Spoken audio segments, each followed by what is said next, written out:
Buenos días, bienvenidos a nuestro tiempo devocional Tu Palabra para encontrar el camino. Hoy es 4 de julio del 2025 y vamos a continuar con la lectura de la Biblia con el Evangelio de San Mateo, capítulo 21, versículos 1 al 11. Mateo 21, 1 al 11.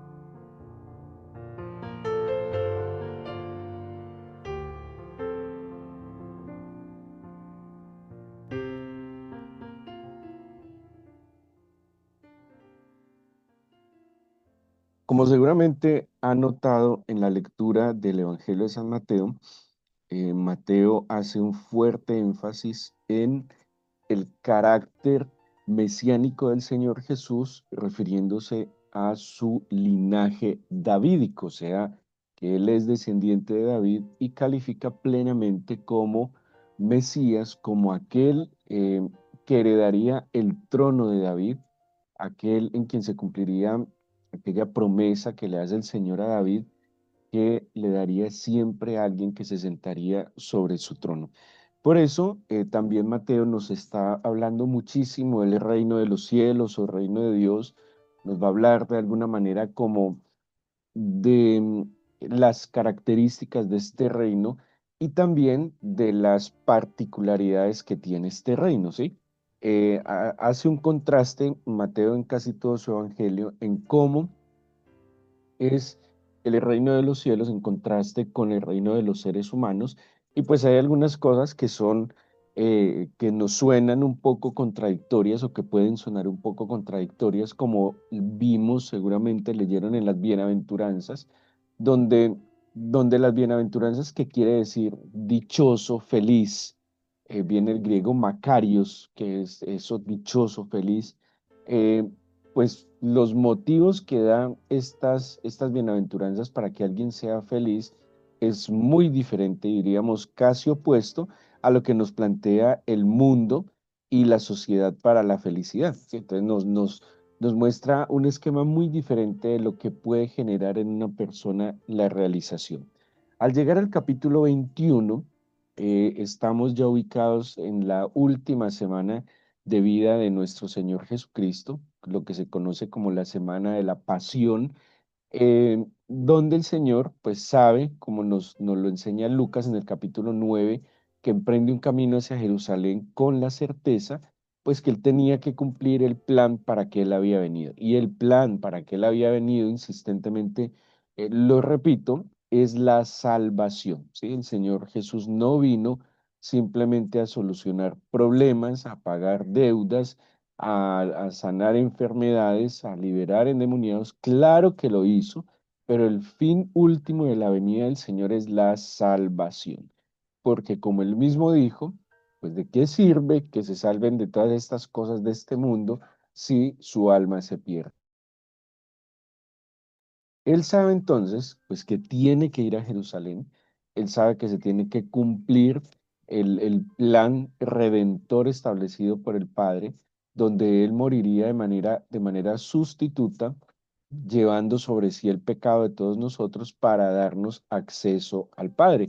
Él debía hacer el cumplimiento de todo lo que se había establecido en el sistema sacrificial del Antiguo Testamento, pero también el cumplimiento de las profecías dadas. Y a propósito, Mateo 21, en esta porción que está planteada, bueno, yendo un poco más hasta el versículo 20, encontramos por lo menos 5 profecías planteadas en el Antiguo Testamento acerca del Señor. Bueno, algunas de ellas de profetas, por como Zacarías, Isaías y Jeremías, y también de algunos salmos vemos las profecías. Acordémonos que, cruzando los relatos de los evangelios, previo a la entrada a Jerusalén, el Señor Jesús resucitó a Lázaro, ¿sí? Entonces, digo, tenemos que cruzar bien todos los 4 evangelios para concluir esta cronología, pero el acontecimiento había sido un acontecimiento extraordinario, impactante para el momento y para la sociedad, y esto había despertado muchísima inquietud en medio de la gente. Es más, Este milagro de la resurrección de Lázaro generó que mucha gente volteara sus ojos hacia el Señor y creyera en que definitivamente Él podría ser el Mesías. De allí que cuando Él va a entrar a Jerusalén, Betania, donde fue resucitado Lázaro, queda al frente de Jerusalén, a las afueras de Jerusalén, hoy también es a las afueras de Jerusalén, y para llegar a Jerusalén se desciende por una montaña que queda, que hace parte de lo que se conoce como el Monte de los Olivos, para ingresar de nuevo a ascender hacia el templo. En ese camino que desciende el Señor hacia el valle, eh, donde está incluso la tumba de Absalón, en ese camino es que las personas son movidas también seguramente por los discípulos, por este milagro tan impactante como fue la resurrección de Lázaro. Entonces hacen una proclamación mesiánica del Señor Jesús. Y dice el versículo 1: cuando se acercaron a Jerusalén y vinieron a Betfagé, al monte de los olivos, Jesús envió dos discípulos y le dijo: vayan a la aldea que está enfrente de vosotros. Cuando hallen una asna atada y un pollino con ella, desatadla, traédmelos. Y si alguien les dice algo, digan: el Señor los necesita y luego los enviará. Todo esto aconteció para que se cumpliese lo dicho por el profeta. Y aquí viene la primera profecía que se cumple en esta porción. Se vienen cumpliendo profecías desde el principio del Evangelio de San Mateo, ¿sí? Y por eso es que, entre otras cosas, eh, califica plenamente el Señor Jesucristo como Mesías, porque Él es, como lo vimos hace poco en Juan, Él es el verbo hecho carne, o sea que en Él se cumplen cabalmente, plenamente las palabras, los anuncios, los mensajes divinos acerca del Salvador. Y dice que, y viene la primera profecía, que está en Zacarías capítulo 9. Dice: decida la hija de Sión, he aquí, tu rey viene a ti, manso y sentado sobre un asna, sobre un pollino, hijo de animal de carga. Y los discípulos fueron e hicieron como el Señor les manda. Entonces, esta entrada del Señor en este animal, eh, cumpliendo la profecía de Zacarías. Además, les he explicado en otras ocasiones que los reyes cuando visitaban las provincias, o los lugares, pues tenían como dos medios de transporte, ¿sí? Tenían, digámoslo así, un medio de transporte tranquilo cuando ellos venían en son de paz, que era un asno, un burro, una mula, ¿sí? Un animal tranquilo de carga, o cuando venía en son de conquista o de guerra, pues venía en su caballo, en su gran caballo. Así que la entrada en este momento del Señor era pacífica, era reconciliadora, era tratando de, como dice el mismo Pablo, reconciliar al pueblo con el Señor. Apocalipsis, también lo hemos mencionado, habla de que el Señor, cuando vuelva, vendrá en un gran caballo blanco. Esta será en la segunda venida del Señor, la parucía. Esta venida será de manera gloriosa y ya no en este tono conciliador, sino que vendrá para juicio y para ejecutar su justicia. Así que vemos la primera profecía aquí cumplida. Dice entonces: los discípulos fueron como el Señor les dijo, y trajeron el asna, el pollino, estoy en el versículo 7 de Mateo 21, y pusieron sobre ellos sus mantos. Él se sentó encima, y la multitud, que era muy numerosa, tendía sus mantos en el camino, y otros cortaban ramas de los árboles y las tendían en el camino. Ahora, era normal que las personas hicieran esto con sus reyes, porque de alguna manera los reyes representaban para ellos bienestar, ¿sí? Los reyes debían, y era como el deber de ellos, proteger a los pueblos, proveer a los pueblos, eh, orientar y dirigir a los pueblos. Entonces, la visita del monarca era pues bienvenida a sus, digámoslo así, a sus súbditos, porque ellos veían que él traía beneficios, ¿sí? Esta gente está identificando que el Señor Jesús ha traído a ellos sanidad, liberación, no solo hablando de la liberación de los endemoniados, sino el liberar la mente, ¿sí? La fe definitivamente libera la mente, ¿sí? El solo hecho de creer, el solo hecho de estar convencido de lo que el Señor es, de lo que el Señor hace, de lo que el Señor dice, en verdad que libera el corazón y libera la mente, ¿sí? Y, y ellos están reconociendo los beneficios que este rey les trae y por eso esta era una manera de tributarle, era una manera de reconocerle esos beneficios que él traía.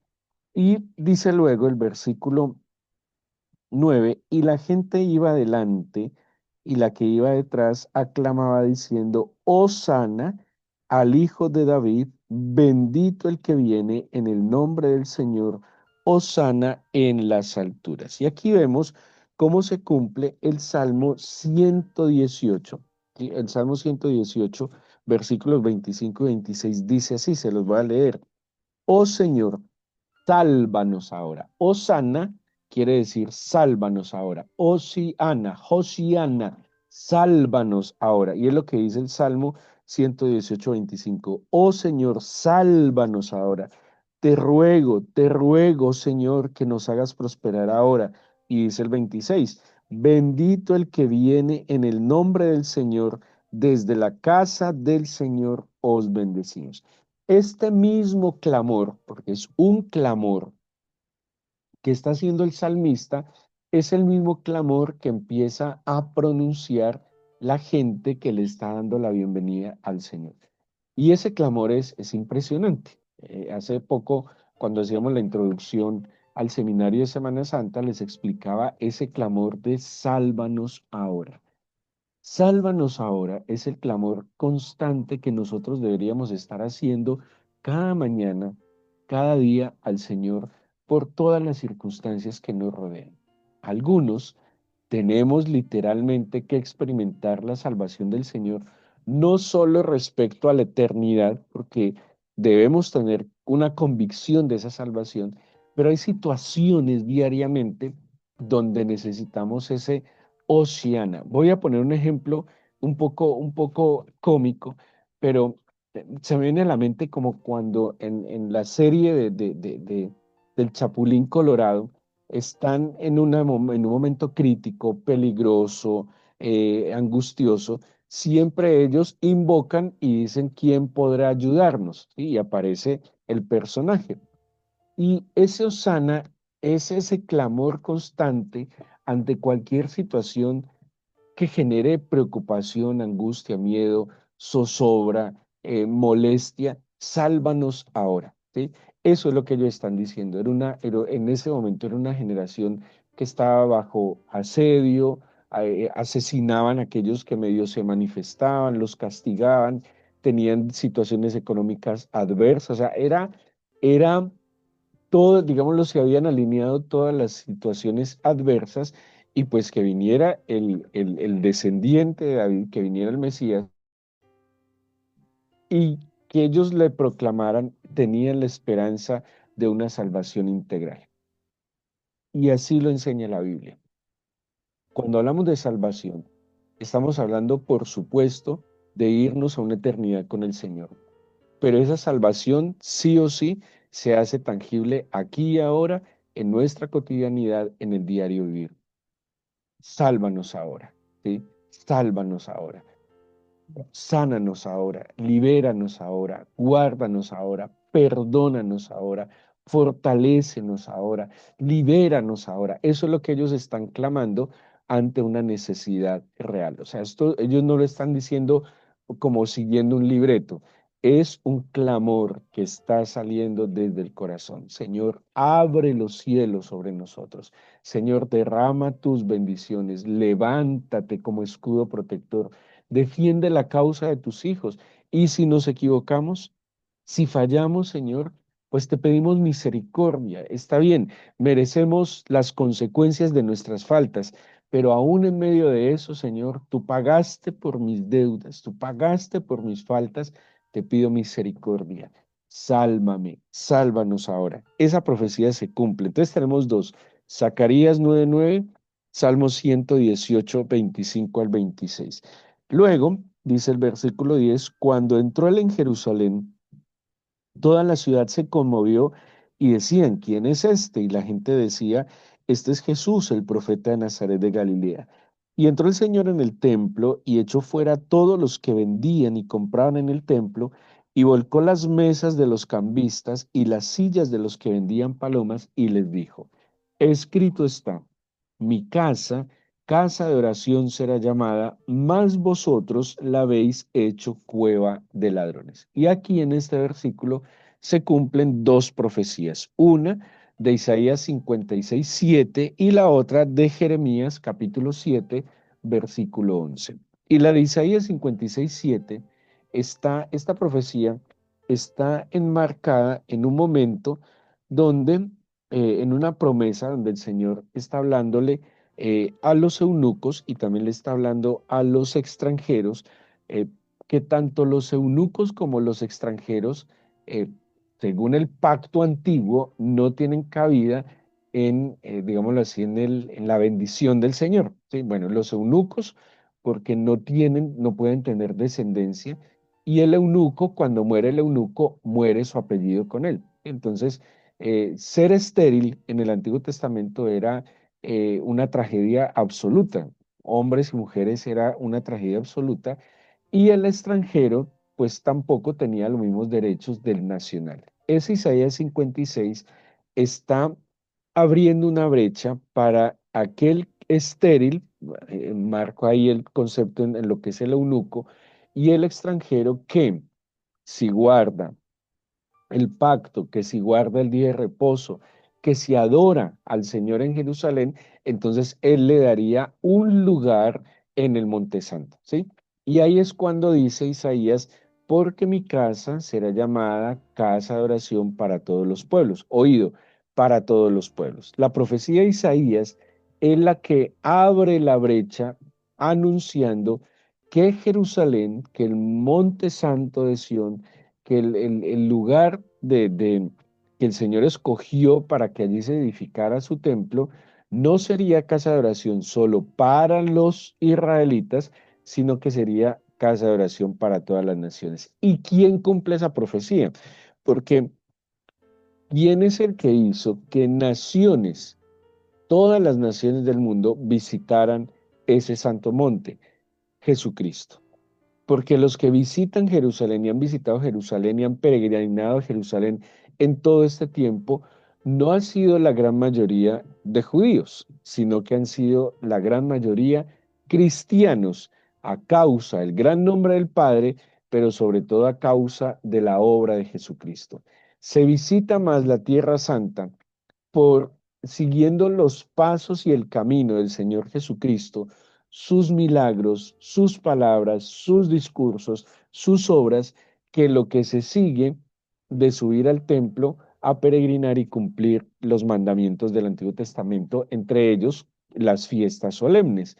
Se cumple en Jesucristo que esta casa de oración sería casa de oración para todas las naciones. Y los que han tenido la oportunidad de subir a Jerusalén se habrán dado cuenta que de las nacionalidades que usted menos se imagine, allí están adorando, porque la gran motivación de ir a este lugar es la adoración. Pero la otra parte de Jeremías, cuando dicen que habéis convertido mi casa en una cueva de ladrones, que está en el capítulo 7, versículo 11, dice, es cueva de ladrones delante de vuestros ojos esta casa sobre la cual es invocado mi nombre. He aquí que también yo lo veo, dice el Señor.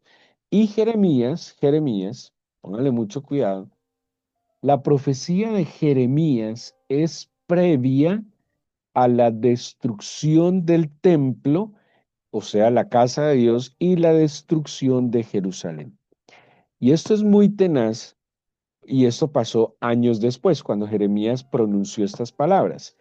Y es muy tenaz porque cuando el Señor toma de nuevo las palabras de Jeremías, más o menos unos, podríamos decir, unos 35 años después de que el Señor pronuncia estas palabras, un poco más, Jerusalén y el templo es destruido nuevamente. ¿Sí? O sea, cuando Jeremías dice, ustedes convirtieron esto en cueva de ladrones, al tiempo, al cabo de unos años, no sé, una década tal vez, es destruido el templo y Jerusalén. Y cuando el Señor retoma estas palabras de Jeremías y las pronuncia en la entrada triunfal, años después también, Jerusalén y el templo es destruido. O sea, algo así como que a la larga no habían aprendido la lección. Y hay otra profecía que es muy conmovedora, y sigo leyendo en el versículo 14, y vinieron a él en el templo ciegos y cojos y los sanó. Pero los principales sacerdotes y los escribas, viendo las maravillas que hacía y a los muchos aclamando en el templo y diciendo, sálvanos ahora al hijo de David, se indignaron y le dijeron, ¿oyes lo que estos dicen? Y el Señor les dijo, sí, nunca leísteis, y viene la quinta profecía que tenemos en esta porción de la Biblia, que de la boca de los niños y de los que maman, perfeccionaste la alabanza, y dejándolos salió fuera de la ciudad a Betania y posó allí. ¿Qué profecía se está cumpliendo acá? El Salmo 8.2. Y el Salmo 8.2 dice de la siguiente manera, de la boca, bueno, voy a leerlo desde el 1. Oh Señor, Señor nuestro, cuán glorioso es tu nombre en toda la tierra. Has puesto tu gloria sobre los cielos. De la boca de los niños y de los que maman, fundaste la fortaleza. A causa de tus enemigos, para hacer callar al enemigo y al vengativo. Y el Señor, cuando los fariseos cuestionan que estos están adorándolo, él entonces le dice, claro, es que es de la alabanza de los pequeños, ¿sí? Mm, hay algo que, que hay que ver en esto sobre la gratitud, la alabanza, el culto al Señor, y es que sí demanda un corazón, a ver, un corazón agradecido es un corazón humilde, y un corazón agradecido y humilde alaba y adora al Señor. Un corazón agrandado, un corazón altivo, no tiene motivos de gratitud porque no reconoce la obra del Señor. Por eso el Señor menciona aquí esto, de los niños, de los que maman, aquellos que tienen la inocencia, aquellos que tienen la candidez y la dulzura de reconocer los favores. Los niños inocentes, tienden a ser agradecidos, tienden a ser muy expresivos en su cariño, en su afecto y en su gratitud. Tristemente, cuando se pierde esa candidez, también se desarrolla un poco de altivez y de ingratitud, y por eso ya no hay alabanza en los labios. Si hiciéramos un estudio serio y una encuesta de cuánto tiempo un cristiano pide, clama, o en contra del tiempo que el cristiano agradece y alaba, yo creo que estaríamos en un déficit, ¿sí? Y es mucho más lo que pedimos y clamamos que lo que alabamos y agradecemos. Y, y de alguna manera eso es una actitud donde falta humildad, porque donde hay mucha gratitud y alabanza, hay un constante reconocimiento del favor del Señor. Claro que necesitamos pedir, claro que pedir es un reconocimiento también de su poder y de su gloria, pero aquí está diciendo el Señor mismo, es que la alabanza se funda en aquellos que humildemente reconocen al Señor. Así que acerquémonos al Señor en esta mañana con una tranquilidad y una certeza que Él es el cumplimiento pleno de las profecías y que cada profecía, por eso la Biblia, Señor, es un regalo maravilloso que tú nos concedes, porque poder estudiar cada profecía en verdad que se ha cumplido, hay una verdad eterna y absoluta para cada uno de nosotros.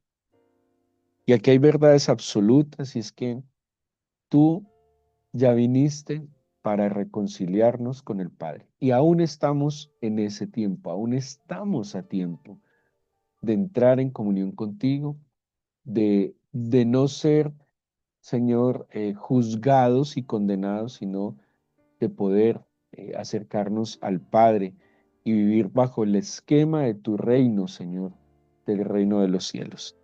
Y que, y que definitivamente, Señor, tú has establecido eh, la adoración en nosotros. Pero también, Señor, sin duda alguna, has elegido a Jerusalén y el Monte Santo como lugar de adoración y de culto. Y como dice la palabra tuya, Señor, los dones y el llamado son irrevocables. Y aunque muchos quieran cambiar la historia o tus palabras o tus propósitos, Señor, tu palabra no pasará. Los cielos y la tierra pasarán, pero tu palabra no pasará. Y por eso hoy, Señor, te agradezco en que hayas querido venir a morar en nuestras vidas a través de tu Espíritu, en que hayas escuchado nuestro clamor de salvarnos de la condenación eterna, pero también, Señor, te pedimos hoy que esa salvación de la condenación eterna se haga tangible aquí y ahora. Y yo le invito a que en este par de minutos que tenemos, le coloque al Señor su causa, la situación que le genera conflicto, dificultad, necesidad, esa situación apremiante, sea cual sea, en el área que sea. Y con esa situación en mente, dígale, sálvame ahora, Señor, sálvanos ahora. Pero crea que el Señor está allí escuchándole. Así lo dice el libro de Hebreos. Todo aquel que se acerca a Dios es necesario que crea que le hay y que galardona a los que le buscan. Crea que el Señor está con usted. No necesariamente que va a responder como usted quiere, pero crea que le escucha. Es necesario que lo haga. Y preséntele su causa y pídale, sálvanos ahora. Sálvame ahora, Señor. No me dejes pasar por esta situación. Por favor, Padre, no añadas, no permitas que se añada dolor a mi dolor. No permitas que se añada dificultad a la dificultad. Sálvanos ahora, Señor. Si es una tentación por la cual usted está atravesando en cualquier área, si es algo que está amenazando su bienestar, su matrimonio, su trabajo, su salud, lo que sea, dígale, Señor, sálvanos ahora. Si es una situación que está minando su alma y su corazón, su familia, su trabajo, su salud, dígale, Señor, sálvanos ahora. No nos dejes pasar y no nos dejes caer en medio de la prueba. Obra milagrosamente, Señor. Sálvanos ahora, todavía se puede hacer algo. Si hay vida y esperanza, Señor. Si estamos juntos, hay esperanza. Si aún, Señor, eh, no se han ejecutado ciertas circunstancias, hay esperanza. Dígale, sálvame ahora. Sálvame ahora de mi enfermedad, sálvame ahora, Señor, incluso de mis deudas, compromisos financieros, sálvame ahora de mi situación laboral, salva ahora mi matrimonio, salva ahora mi relación con mis hijos, salva ahora, Señor, nuestro país, salva ahora, Señor, el mundo entero, salva ahora tu casa, Jerusalén, salva, Señor, a tantas personas que necesitan que en este momento tú pongas tu mano y los liberes, que están en peligro, Señor, bajo amenazas. Salva ahora al pueblo sobre el cual se invoca tu nombre, Señor. Sálvanos ahora. Y ven como ese Rey Todopoderoso a nuestras vidas y establécete y gobierna en nuestros corazones, amado Señor.